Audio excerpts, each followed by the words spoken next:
We have seen some absolutely huge open worlds lately, but exactly how big are we talking? Hi folks, it's Falcon, and today on GameRanks, the 10 biggest game worlds of the last 3 years. Starting off at number 10 with Red Dead Redemption 2. When Red Dead 2 came out, Rockstar boasted that it had the biggest map ever in a Rockstar game, and while that is not quite the case, the GTA 5 map is slightly larger. Red Dead 2 definitely feels bigger, and this is in part because you travel primarily on horseback. The actual speed of movement is a lot slower than Grand Theft Auto 5, and the roads that you travel are a lot more winding and complex, which make it harder to get from point A to point B. On the other hand, RDR2 is significantly bigger than the original Red Dead. Another reason the game is so big is that it actually includes sections of the original game in it. It's pretty much 2 game worlds stuck together, with only the Mexico portion of the map left out of the sequel. Red Dead Redemption 2 takes place in 5 states with a ton of visual variety between them. There's New Austin, the area that covers the first chapter of the original game and is a dusty desert. West Elizabeth, that contains the city of Blackwater and a lot of rolling plains. New Hanover, which is a sort of heartlands area with green grass and rolling hills. Lemoyne, which has the biggest city in the game and a lot of murky swamps. And finally, Ambarino, which has almost all snowy mountains and high hills. Fast travel is also really limited in the game, so a lot of the travel can't be avoided, and on top of the impressive visual variety to each area, it just feels enormous. Even if it isn't actually as big as a lot of other games, it's just a massive game, for sure, but in terms of game size, it's actually the smallest on this list by a pretty big margin. We are not saying this game is small, just that everything else here is even bigger.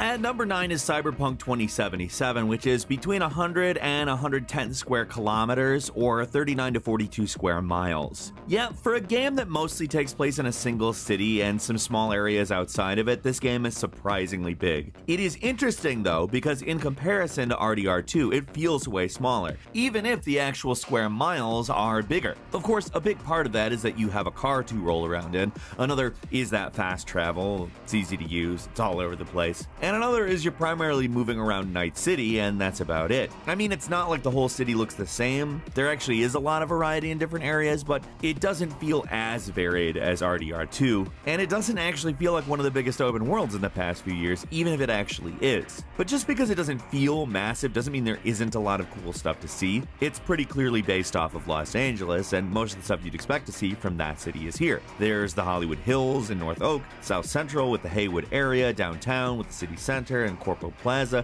Pretty much everything you'd expect to see in LA is here. And there's some pretty cool stuff outside of all that too, like Rancho Coronado, which is this community built into the flood area of a massive dam, or the massive junkyard just outside the city, or the Columbarium, the strange graveyard area. Hell, there are cool places to explore in the center of the city too, like the Arasaka Memorial is right next to the massive Arasaka building. Being an open world game you play in first person, the level of detail in some of these areas is incredible.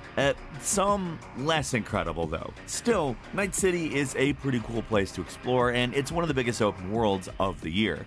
At number 8 is Assassin's Creed Valhalla, which is 140 square kilometers or 54 square miles. It feels like Assassin's Creed games just keep getting bigger and bigger, and Valhalla's map definitely not an exception. It's huge, and it's actually even bigger than it first appears. Sure, you don't have access to all of England. There's more like a large chunk of the southeast part of the island, but what is there is a lot. Because they're not trying to slam the entire country onto the map, the actual scale of things feels more realistic than in past games, though it is obviously still very compressed compared to the real world. What's wild about this game though is just how much more of it there is. It's not just England and a small portion of Norway, there's also 2 mythical locations to explore with Asgard and Jotunheim. And on top of that, there's Vinland, aka the American continent, that is a separate area for you to explore later in the game. It's huge, and on top of being a beautiful game, a lot of the time there's a decent amount of visual variety. A lot of England looks relatively the same, but compare the cliffs of Dover to the autumn forests of Lincolnshire, and you'll see how different the areas are at least trying to be. It's also a game with easy fast travel that still feels huge. Like it would be big enough just with England, but there's 4 other areas on top of that. It's almost excessive. At number 7 is Forza Horizon 4, which is 134 square kilometers or 52 square miles. This is the first open world racing game on the list. It should come as no surprise that it's big. It's a game where the only thing you do is drive, so you'd think there would be a lot of roads to drive on, and there should be. It's set mostly in the English countryside, so the game doesn't have a ton of visual variety to different parts of the map, but what it does have is a season system where the changing conditions can affect the actual road, and the effects are actually really cool.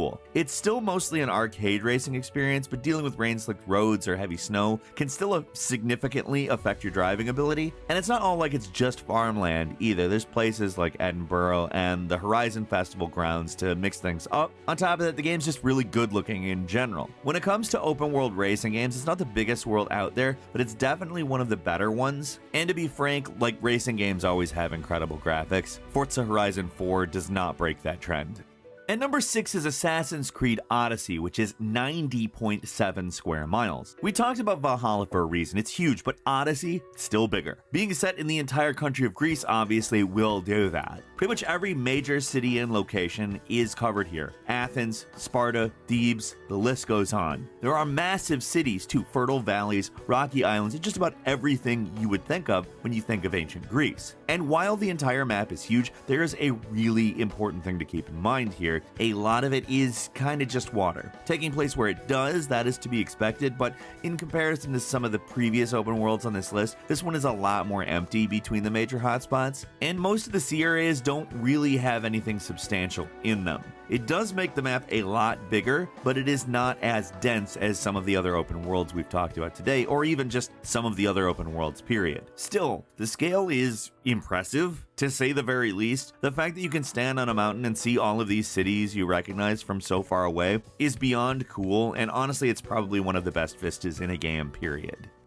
At number 5 is Just Cause 4, which is 395.2 square miles. Yeah, the biggest open world is over 300 square miles bigger than the last. Just Cause kind of pride themselves on being huge, and the most recent entry is absolutely no exception. Sure, they're not nearly as dense as other open world games, but with the crazy movement powers you get, they're some of the most fun games to just screw around in. Getting around in this game is an absolute cinch. You've got 3 main tools, a grappling hook, a parachute, and a wingsuit. Using these 3 tools in tandem, you can basically be Superman. So you never have to touch the ground if you don't want to, and you can zip around the world at lightning speed. This time the events of the game take place on the island of Solus, which has 4 distinct climates. There's jungles in the east, plains in the south, desert in the west, and massive snowy mountains at the center. With these areas, what you see is basically what you get. There's the relatively small capital area, a metric ton of military bases for you to destroy, and a whole lot of open country. Honestly, it's pretty empty, but it's also kind of the appeal of these games, just the massive scale and, like I said, your ability to get around so easily. Compared to other open world games, there is not a ton to discover. It's all about enemy bases and taking in the sights. And it's definitely not the best game on this list, but it is fun for what it is, and for what it is, you get a lot.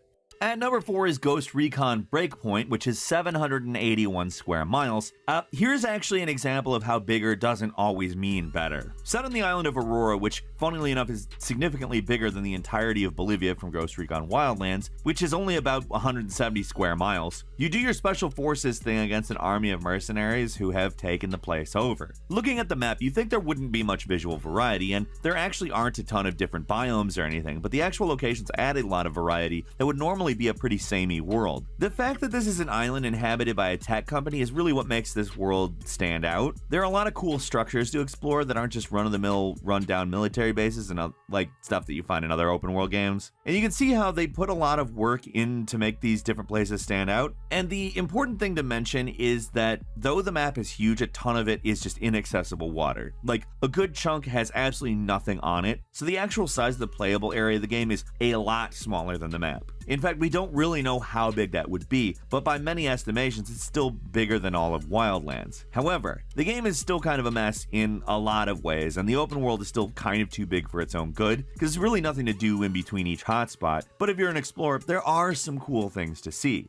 And number 3 is the Crew 2, which is between 5,000 and 7,000 square kilometers, or 1,931 to 2,703 square miles. Like, not a surprise that this game would show up on the list. The Crew 2 is basically an amusement park version of the United States, and considering the US is pretty dang big, even a significantly shrunk down version of it is absolutely gigantic. All the major landmarks are here, from Los Angeles to New York City, and they've obviously been redesigned to be more fun to drive around in. And that's the thing, while the Crew 2 is much bigger than the first game, what really makes a difference for the actual gameplay is the fact that they've added off-road vehicles and airplanes to the mix, so there's actually something to do in the vast wilderness of the country rather than just driving past it. The funny thing about this game is that while you're playing it, you just kind of notice how small things are in comparison to the real thing. Like, you can be in and out of LA in 10 minutes in this game, or you notice how small and shallow the Grand Canyon appears to the real thing, stuff like that. But because the world is so big, you can't help compare it, and when you do, it actually feels small rather than huge. And believe me, the world in this game is absolutely huge. And when it comes to very big worlds that are still handcrafted, the Crew 2 has pretty much everything else beat.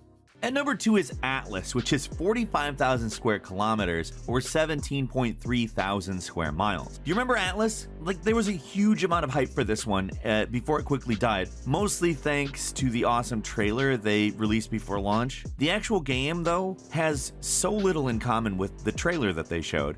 There is one thing we have to give the developers, though. The game is absolutely massive. Yeah, it's basically just a series of empty islands and a whole lot of water, and most players don't even survive long enough to see all the island they even start on, let alone another one, but in terms of size, it is huge. Seriously, this isn't like Forza or an Assassin's Creed game or anything. The map is huge, and there are some interesting landmarks to find, and it's not all just random jungles, but for the most part, what you'll be doing in this game is tediously crafting the basics of survival, and not going on an epic adventure to see the world.